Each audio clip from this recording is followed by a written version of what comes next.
I'll bet some fast food worker that does fries could say, hey, I got an idea. What if we did this a different way and I could do it faster and I would be able to do it better? There's the work and then there's how you do the work. I know there's probably some business owners that are like terrified of the idea of their employees like just doing things without permission. There's probably many business owners that are just like, I wish my people wouldn't ask me for how to do or what to do in every situation. So many times people talk themselves out of it or believe like, oh, I can't just email the, VP. It's like, yeah, you can.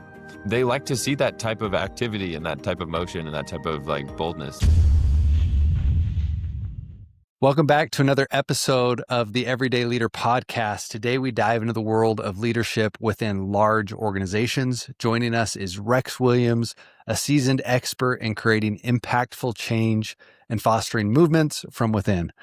Rex really shows that leadership is a choice, not just a title. He shares his journey of becoming a movement maker, showing that anyone can lead by taking initiative and inspiring others. Whether you're an entrepreneur or working within a corporation, Rex's insights will inspire you to take action and drive innovation in your own environment. Welcome to the Everyday Leader podcast. Leadership is a choice. Join me, Matt, and my co-hosts Drew and Tate each episode as we break down how to lead powerfully in your family, team, and organization. Welcome to today's episode of the Everyday Leader podcast. Today, Matt and I are joined by our friend, and he's my neighbor in a lot of ways, Rex Williams. He's just down the street from me. Gotten to know Rex for several years now.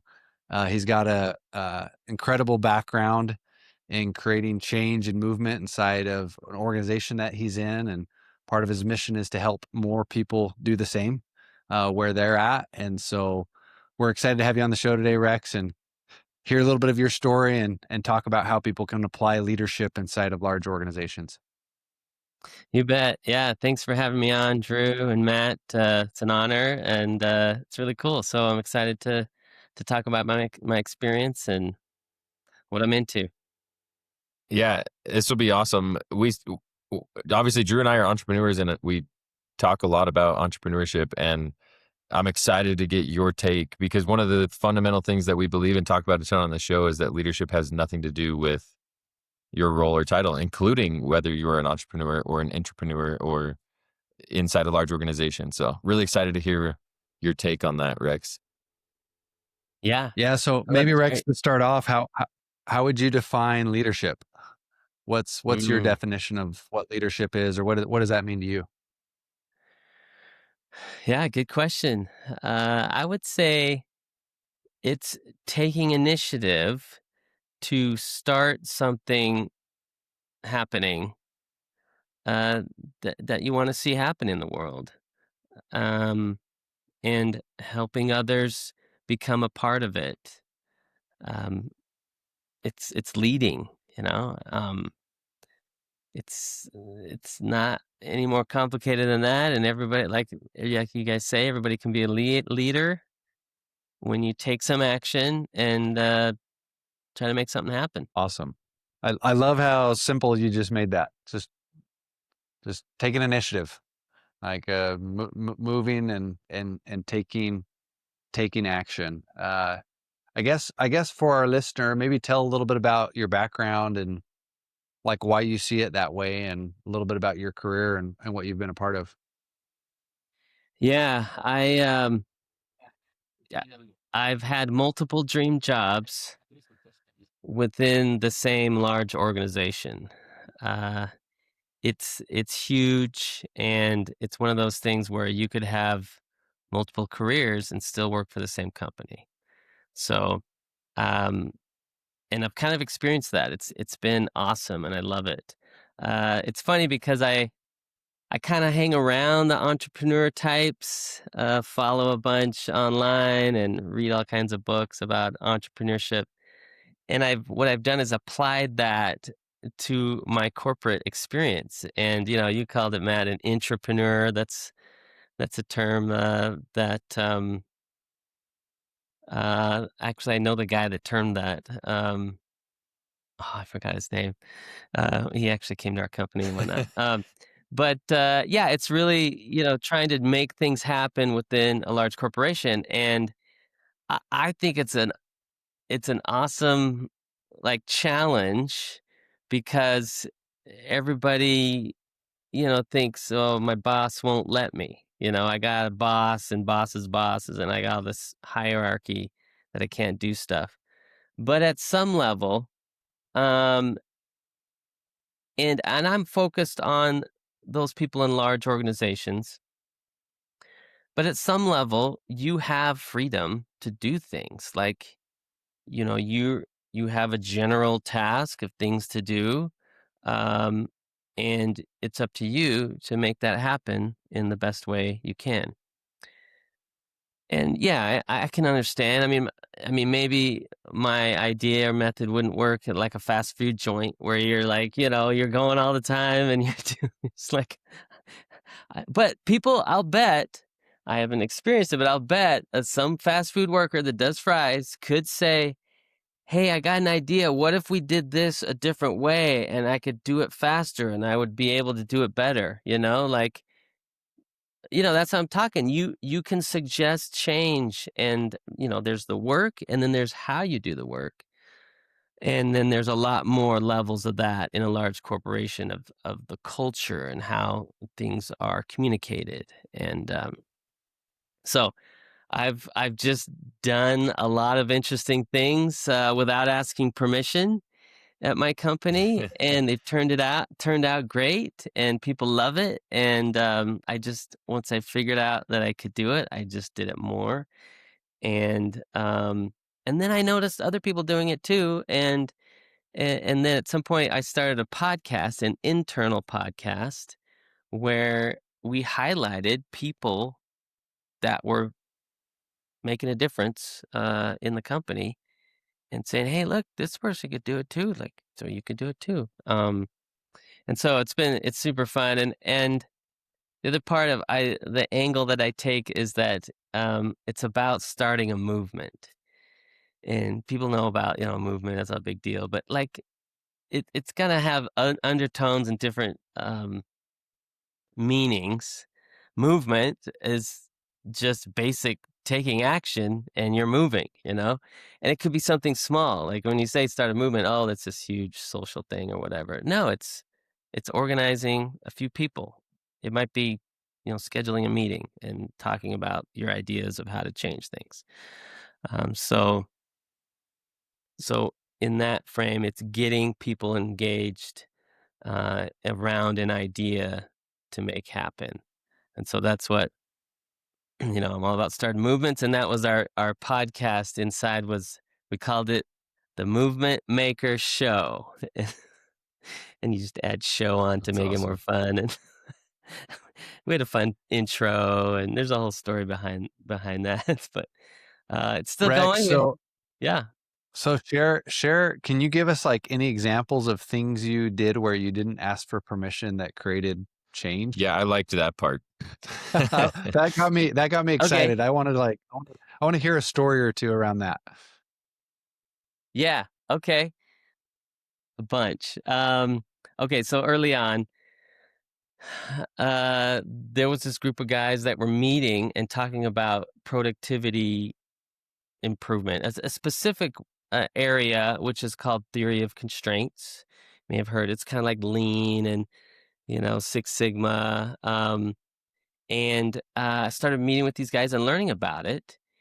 And then at the time, there was this thing called like technology interest groups, where people could organize into these groups and talk about different technologies, like, I don't know, whatever. And I said, hey, can we start a technology interest group? Like, sure, and so there was a guy kind of that was organizing them, in the company.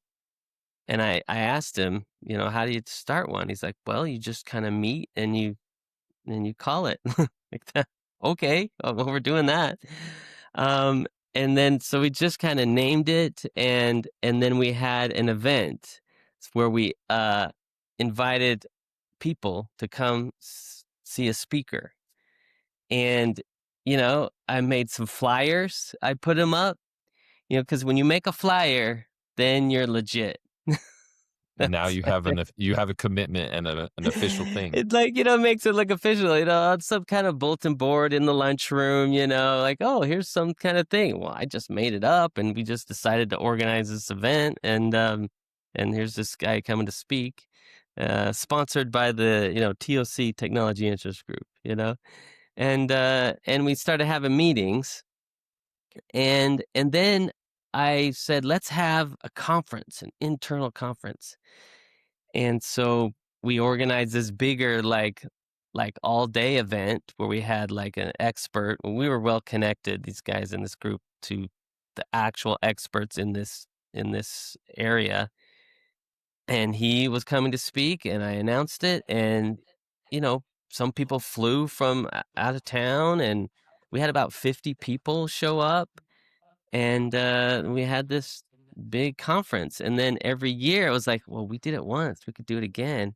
And so we got a committee together and then planned it every year, and it just got bigger and bigger. And like after about like 4 years or so, we had like this 5-day conference with outside speakers and tours and a certification, and it was just this massive, massive thing that was happening. And it got so big that the company was having this this other conference that was like actual company sponsored, like directed by executives and everything.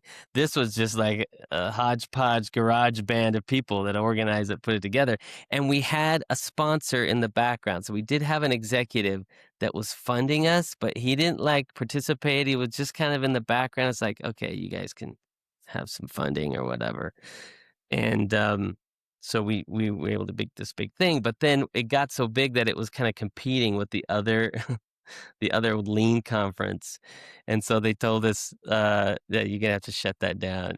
So like, you can join our conference though, like kind of thing. And so so we got the message and we totally shut it down. And but it was an example of how a small group of people can make something big happen, and you just have to navigate the right avenues. So that was one example. Yeah. No, that's awesome. Actually, when you were talking before, and even in this story, I was thinking about the butterfly effect, right? Like that when someone creates some movement, a movement maker, what does that movement then create other places? Anything that you saw, whether in this example or others, that showed you that like when someone's willing to be a movement maker, what did that movement create, and what kind of ripple effect or butterfly effect did it cause? Yeah, I mean, it kind of gives people a charge and hope that they can do something. Um, when you have a vision and people are aligned with that and they say, hey, I want to make that happen too. And you say, come join us. You can help out and be a part of something. That's like leadership, right?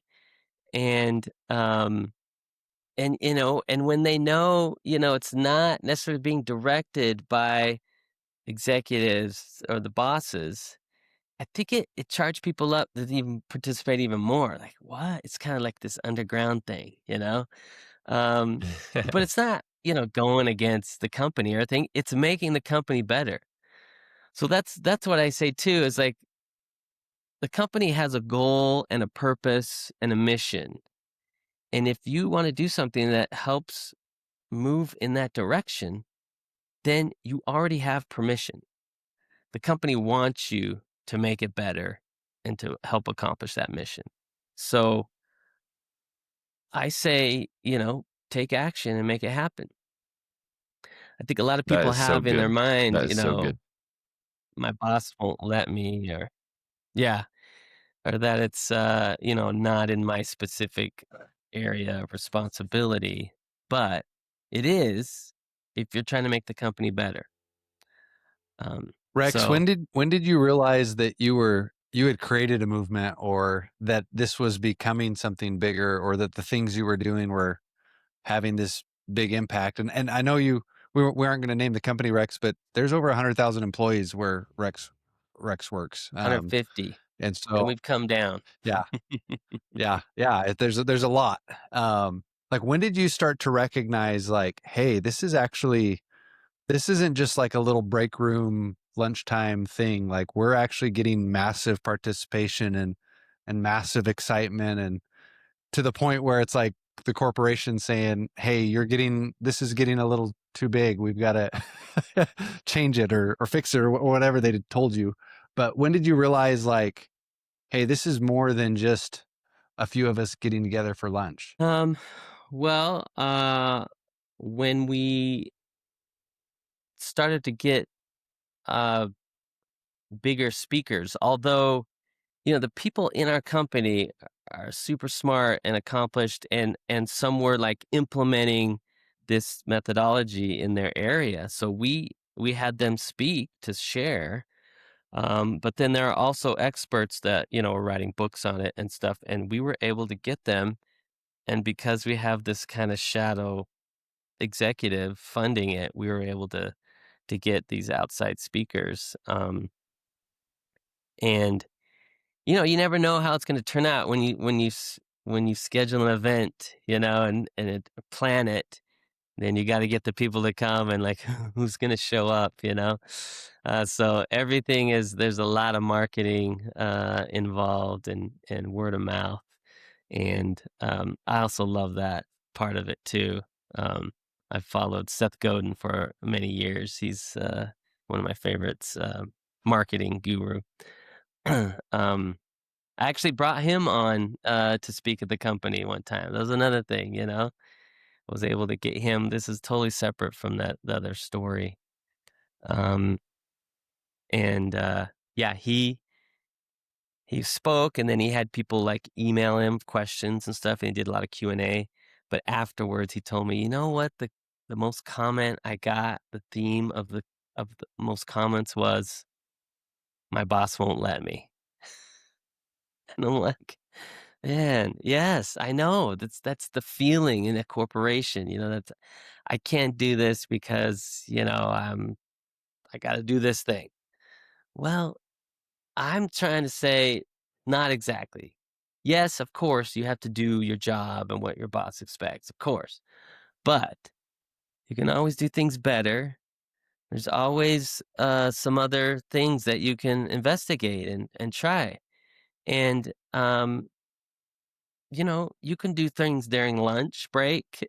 Like, okay. And people say, "Yeah, I'm busy all day." Okay, sometimes you might have to stay after a little bit, or do something on the weekends or whatever. So this podcast that we did, nobody told us to do this, but we would schedule a meeting where we film it, and that was our lunch break.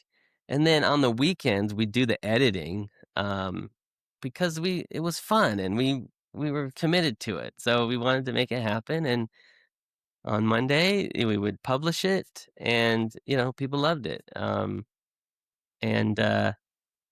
it was an interesting thing. It took off a bit, and then one executive kind of called us out on it, but it was so amazing the way he did it, because he was like this tough kind of executive, was unapproachable. People thought he was like um, really mean and unapproachable, but he was a really nice guy. And actually, we had him on the show. We interviewed him.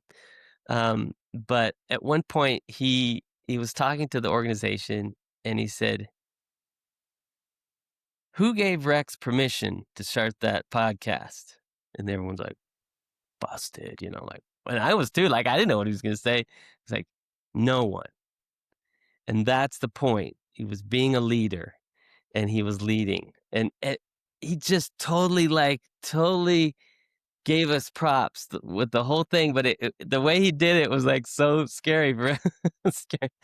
And so he was trying to get people, because he got the message. He was trying to get people to step up and take action, take initiative, and make things better. Yeah. It That's was awesome. Yeah, that's so good. Like as I'm thinking, Rex, I know there's probably some business owners that are like terrified of the idea of their employees like acting and just doing things without permission. And I can see that. And I think at the same time, there's probably many business owners, bosses, managers, leaders that are just like, I wish my people wouldn't ask me for how to do or what to do in every situation, and I wish they would just move and act. That's cool that that permission was given after the fact. Yeah. Yeah. No, it's true. Like, I know that's a thing, and especially and maybe, small companies, my tactics maybe don't apply as much, but it's still true. Like, people want autonomy. And, Dan Pink's book drives autonomy, purpose, mastery. So give people the vision and the mission and let them figure out the best way to get there. And then you'll have people committed to your cause. That's why I think a movement is a is a construct that can help make things happen when you frame it that way. Yeah, that's awesome.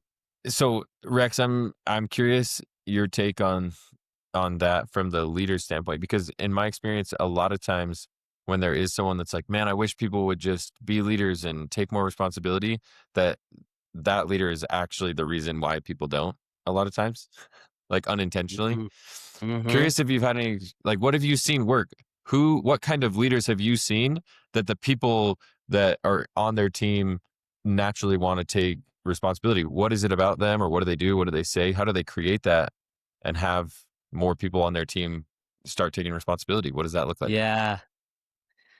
That's a great question. And yeah, the personality of the leader and their MO, how they manage has makes a big difference. So there's one leader I remember, this is kind of senior manager, and they heard about this Google 20% time. Have you heard of that? It's kind of a lore. I don't even think they do it anymore. But anyways, Google gave their employees 20%.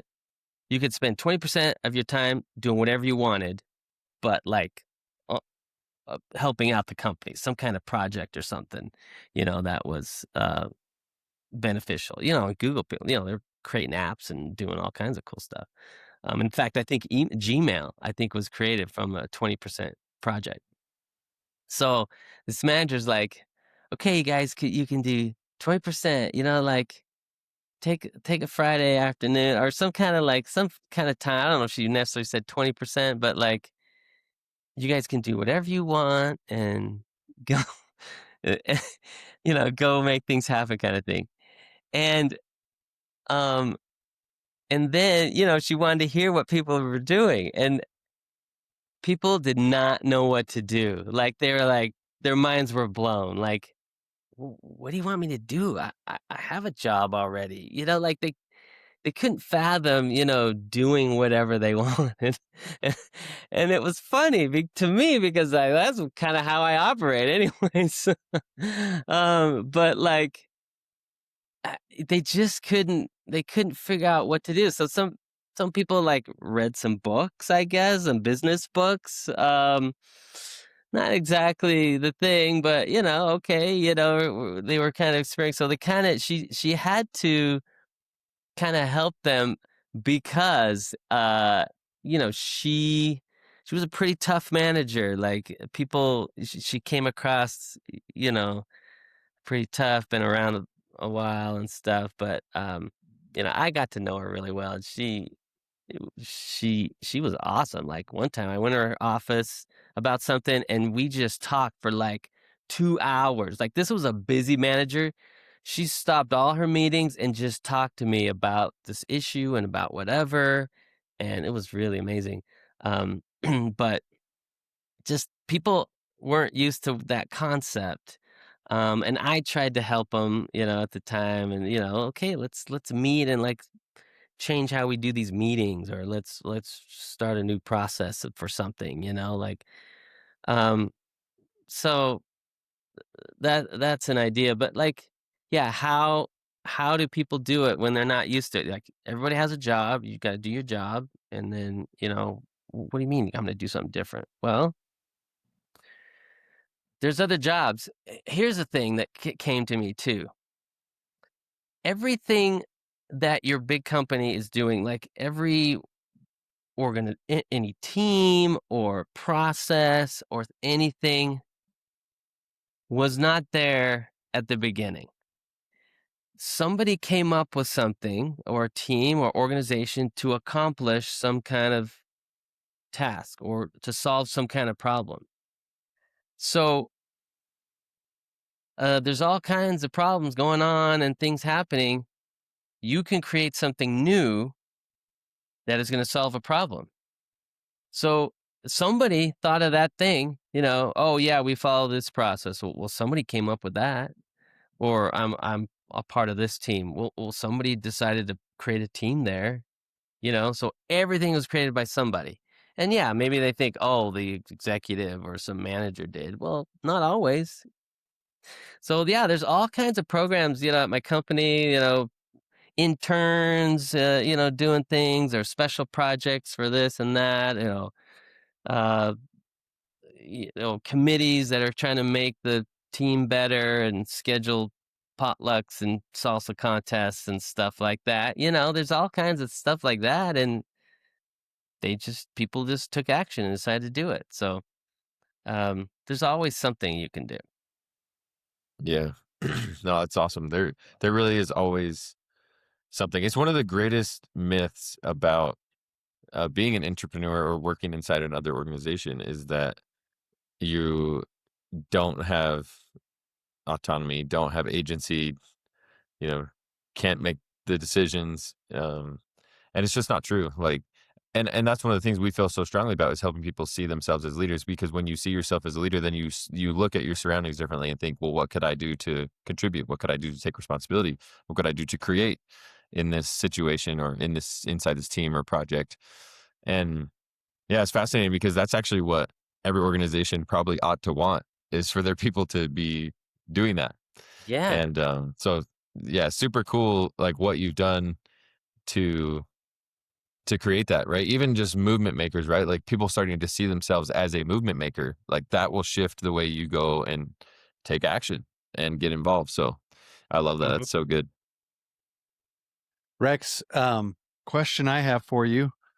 What has that done for you? Like, what has it done for you to step up in that way at different times? Like, what has that changed internally? I mean, so I'm sure some of that has been like the role inside the company and your growth as a leader internally.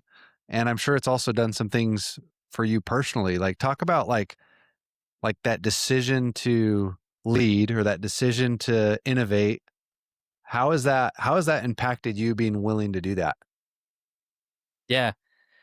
Good question. I was thinking about it. It's so funny when you think about your career life. Things don't seem that important or big of a deal when it's happening, right? But when you look back, like, that was actually a big deal. Okay. Um, so what I've noticed, and I've remembered, is that I have had multiple jobs and positions because people knew what I could do, and they asked me to join their team.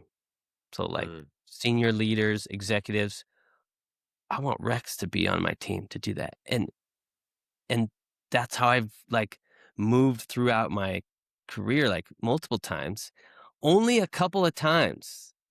I I don't even I don't even I can't even remember that when I had to apply for a job and get chosen. W- It's always been, you know, we want you on our team.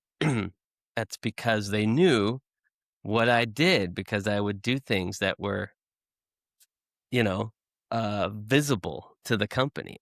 So yeah, it was awesome. So one executive was starting this productivity type movement where he wanted to spread this kind of productivity throughout the company. It was mostly on the defense side, actually. He started, and he brought me on his team to help market and be a part of the team to make it happen. And I did a bunch of videos. That's when I learned how to do videos, and we did a bunch of hokey videos. Anyways, internally, we had other teams making videos about their success and whatnot. Um, and then at some point, I went with another guy. We went to a supplier and taught them the methodology, and then they turned their engineering productivity around. It was so amazing, and yeah, that was a great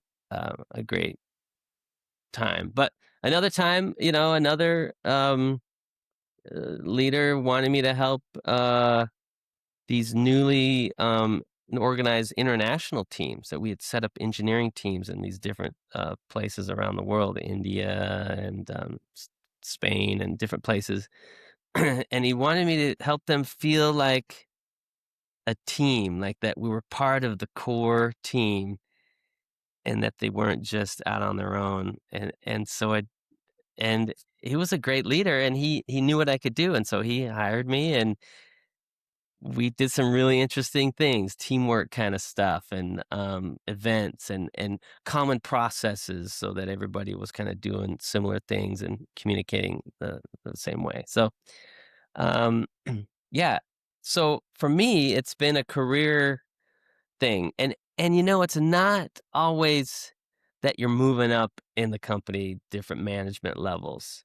Um, when you start out, you think that, oh yeah, I'm gonna move up or whatever. And I became a lead engineer pretty quick when I was young.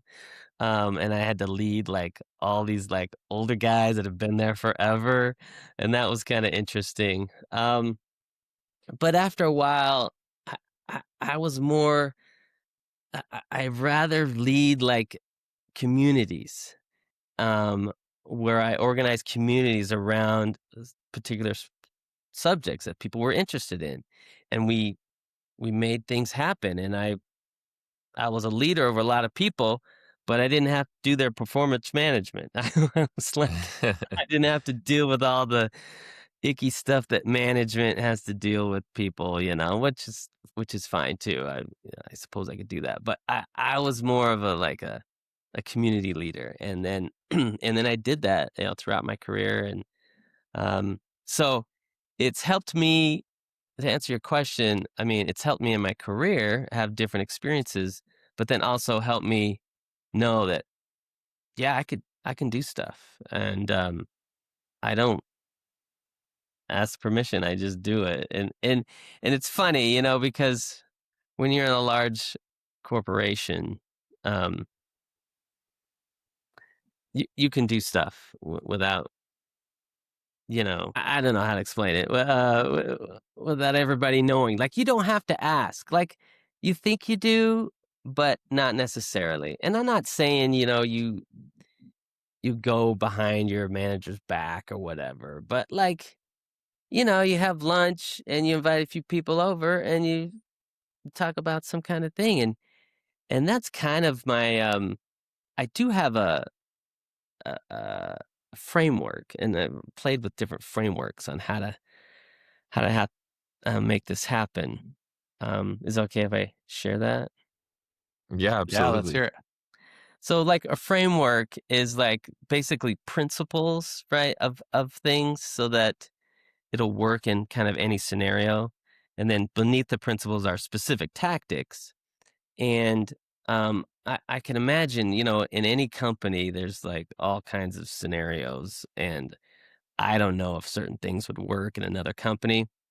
Um, but I think there are similarities in large corporations because Dilbert is funny. So that cartoon Dilbert, maybe not everyone knows about it these days. Is an It's been a long engineer. time since I've seen it, Yeah, but I I know what you're talking remember. about. You remember Dilbert, right? Like everyone Yeah, thought, yeah. does he work here? Like he must work here because that's exactly the scenario, Like, so large corporations have a common kind of gist about them that are kind of funny, when you're Dilbert, but that are common. Anyway, so here's my first principle. Anybody can meet with anyone about anything. It's That's it's true. awesome. You just schedule a meeting. Like meetings are how things get done, right? In a company. Um, so that's really, you know, the first step to starting a movement. Like, you know, meet with your closest friends and talk about your idea and how, we can make it happen. Or organize some kind of a lunchtime event where you have a speaker and you invite everybody and you have kind of a big event. Anybody can do that. We have all kinds of lunchtime events people are learning stuff. So that's principle one. The principle two is a repeated message gets attention. So you got to talk about your idea all the time and in different places. And so the sub bullet is publish prolifically. So most companies might have an internal kind of social network that they would use to communicate. It's kind of like an internal Facebook. We had one. And, you just publish and you talk about it and then people can see it and comment and whatnot. And, if you don't have one of those, you can, send emails out to people. You can do text or video or audio. You can get creative on how you get your message out. But people think, you know, they don't, you can't communicate. But when you hear messages from different different places, it kind of has more validity. It's like, oh, I heard that talk about over there, then I heard someone else talk about that over here. It must be a thing. So that's the second principle. So the first one is organize. Anybody can meet with anyone about anything. Repeated message gets attention. And then there's 4 principles, sorry. Principle 3 is there are other people who believe in your idea. And the sub bullet is find the others. You got to find your people. Like whatever it is, there's someone else that would love to be a part of that believes that you can make this change or this process or something. And so, it's making an improvement to your company. Then you need to enlist people to help them be part of it. And as you talk about your idea more in different places, they'll surface. You're kind of raising your hand and people will like, ooh, I want to do that. I totally agree with that. And so you enlist people and welcome them to your tribe, So that's where you start to organize and build a community around your subject. So there's lots of different ways to do that. And then the fourth principle is some people have more influence than others, right? So you do at some point need to enlist executive allies. So you get people that have influence or funding or whatever to be a part of the movement. You're not asking permission. You're saying, hey, we got this thing going on over here. Seems to be working okay. Do you agree? And would you talk about it with your other executives? Because executives kind of listen to other executives. It's they talk their own language or whatnot, and they don't have to like sponsor it or whatever.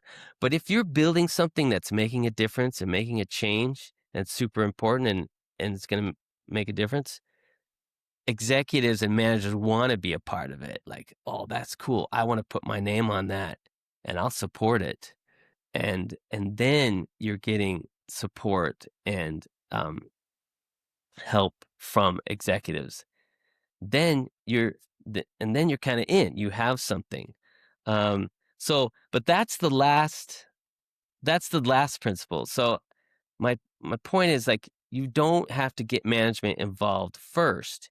You got to organize and prove that this is of value. Do some experiments, small experiments there. You're showing this new process or new thing is worthwhile and it's working.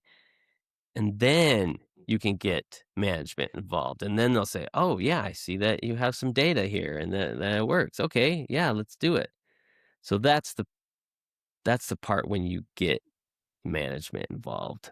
So That's Yeah. kinda my little framework. That I've been working on it, there's different other parts of it, but no, that's yeah. so good. And there's so much truth in all of that, right? Like that you can just have a meeting. Like so many times people Yeah. talk themselves out of it or believe like, oh, well, I can't just email the, VP. It's like, yeah, you can.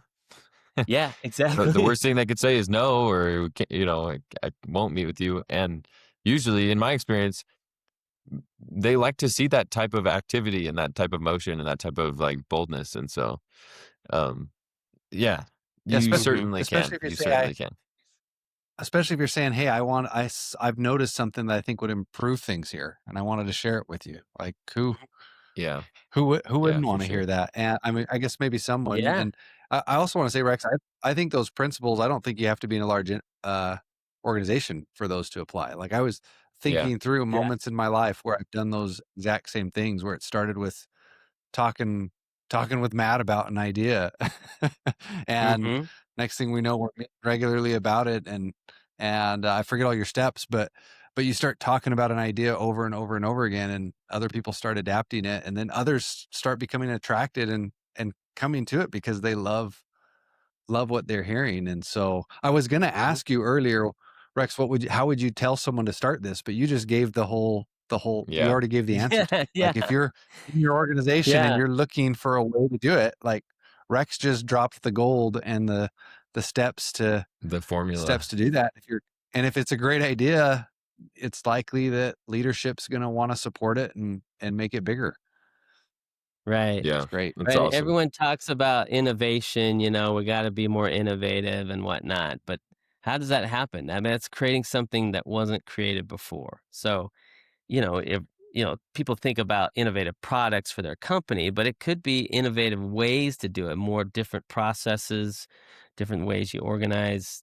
There's all kinds of innovation that you can do, and you got to step up and lead it, uh, because not everybody sees what you see, and you Yeah, have a unique perspective that's valuable. yeah, that's so good. Not everybody can see what you can see. It's amazing.